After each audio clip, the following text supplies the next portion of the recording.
powerbank! Oh my God. Ang magre-review ng ating product ay si Nico. Si Nico ang aming ang aking supervisor doggy dito sa bahay. Okay, so today meron tayong unboxing video ng bagong package na dumating galing sa Lazada. Hagising ko lang. Lazada. So this is supposed to be a power bank. Kasi problema natin sa ating mga gumagamit ng cellphone, naubusan tayo ng battery. So importante na meron kang power bank. Power bank! Power bank! Oh my God. So yung power bank ko, pinuha ng nanay ko. So ayan. Ayan na siya. Nakapack naman na maayos. Dahil bubble wrap, sa kaya mamatay yung mga sea turtle. Kasi yung mga sea turtle, hindi ka nakita nila yan sa dagat.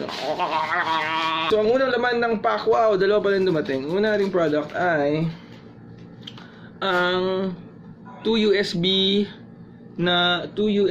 rapid charger ng LDNINO. So yan, buksan natin.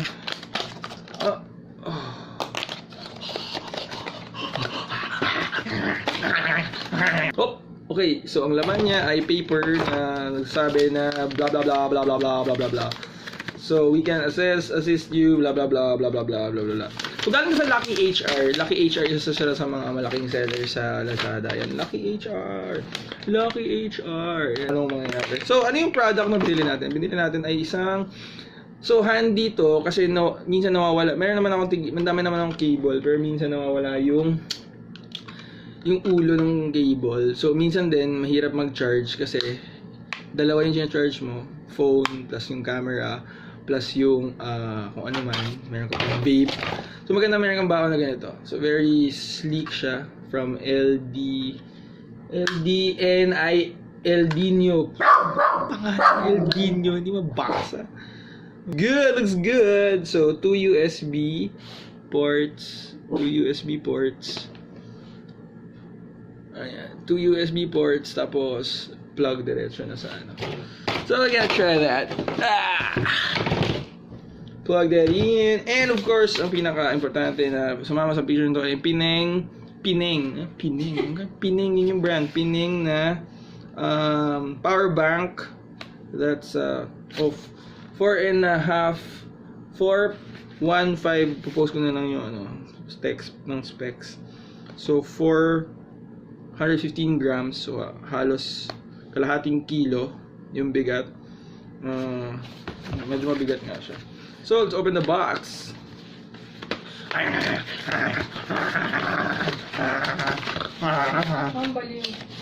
Ganito yung unboxing buns. Ganito dapat yung unboxing.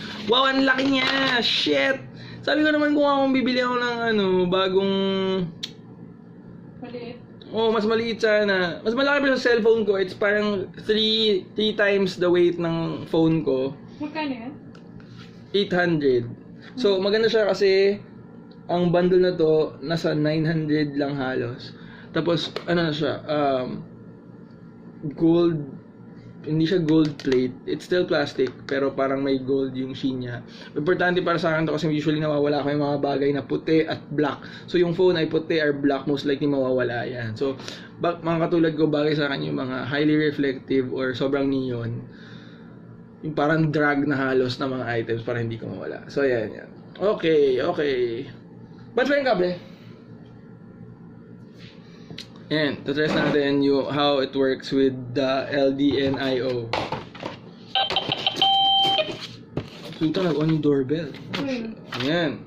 So ito meron tayong lumang miniso cable na isasaksak natin. Sakto! Kasi yung nito, rose gold. Tapos yung kable ko, rose gold.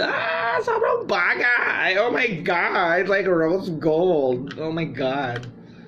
Ayan. Charge natin. Auto ID. Ayun, nakasaksak na. Ayun. Bam! Hindi natin kung mag-on ang ating power bank. Better siguro kung i-charge muna natin yung power bank natin. So, sasaksak yung sa side siya may Op! 98% pa siya. So, it's full power.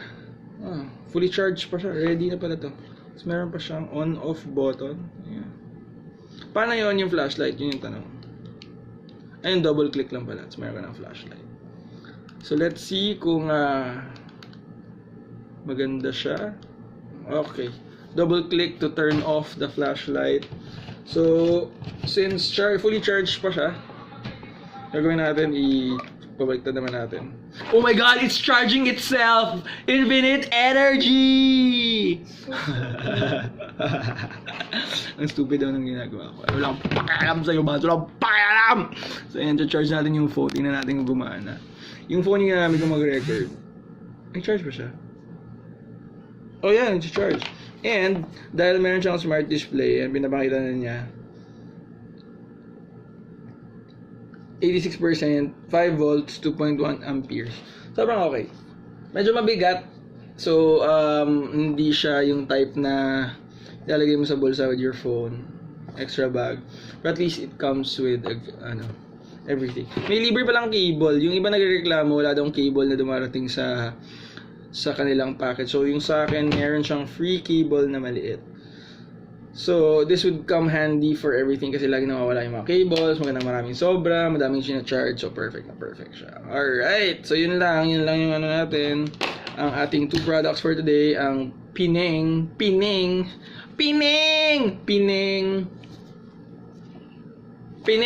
Universal USB backup power, haba, power bank na lang kasi, or baka hindi pwedeng gamitin. At saka yung dual, anong tawag dito? Fuck. Nakalimutan ko na. Ang tawag, 2 USB, yun lang siya, 2 USB. Sabi may, dito pala libre yung cable. Baka malito kayo, sorry. Dito libre yung cable. Walang libreng cable ang power bank. So, all in all, good product. Let's see how long it lasts. It's a good product. Maraming salamat. Hey, Breda. Planet of the Ape.